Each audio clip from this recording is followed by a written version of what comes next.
दिल्ली के विज्ञान भवन में प्रधानमंत्री नरेंद्र मोदी ने नारी शक्ति वंदन कानून पर बड़ा बयान दिया। उन्होंने कहा कि यह 21वीं सदी के सबसे बड़े फैसलों में से एक है। पीएम मोदी ने बताया कि साल 2023 में नई संसद में इस कानून की शुरुआत हुई थी ताकि महिलाओं की भागीदारी बढ़े और लोकतंत्र और मजबूत बने। उन्होंने यह भी कहा कि 16 अप्रैल से संसद के बजट सत्र की विशेष बैठक होने जा रही है, जिससे इस कानून को लागू करने की दिशा में आगे बढ़ा जाएगा।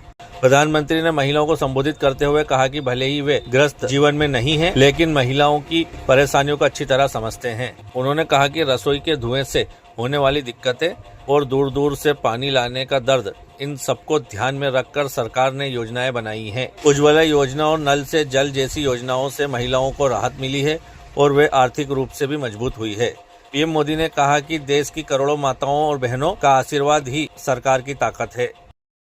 परिवार की संपत्ति मुख्य रूप से पुरुषों के नाम होती थी। घर है तो पुरुष के नाम पर, खेत है तो पुरुष के नाम पर, दुकान है तो पुरुष के नाम पर, गाड़ी है तो पुरुष के नाम पर, स्कूटर है तो भी पुरुष के नाम पर, और ये सहज चलता था। हमने पीएम आवास योजना में घरों को प्राथमिकता के आधार पर परिवार की महिलाओं के नाम पर रजिस्टर करना शुरू किया।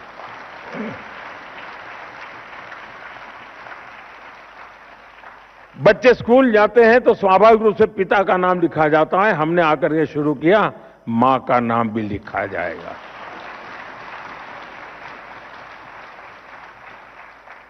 बीते 11 साल में इस निर्णय का लाभ 3 करोड़ से ज्यादा महिलाओं को अपने घर का नाम, घर खुद के मालकिन बनी है। इससे आज घरों में महिलाएं भी आर्थिक रूप से सशक्त बन रही हैं।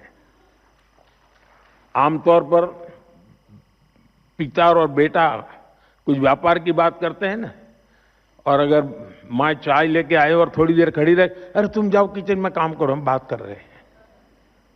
मैं गृहस्थी नहीं हूं, लेकिन पता बहुत है।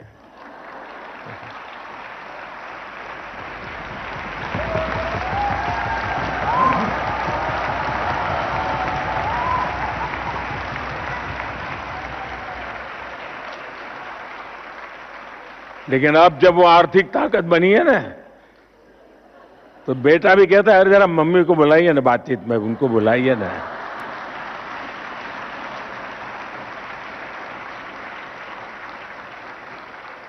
साथियों, 2014 में हमारे देश में करोड़ों महिलाएं ऐसी थी जिन्होंने कभी बैंक का दरवाजा भी नहीं देखा था। महिलाएं बैंकिंग सेक्टर से जुड़ी ही नहीं थी, तो उन्हें बैंकिंग का लाभ कैसे मिला? हमने जन धन योजना शुरू की तो देश की 32 करोड़ से ज्यादा महिलाओं के बैंक खाते खुले।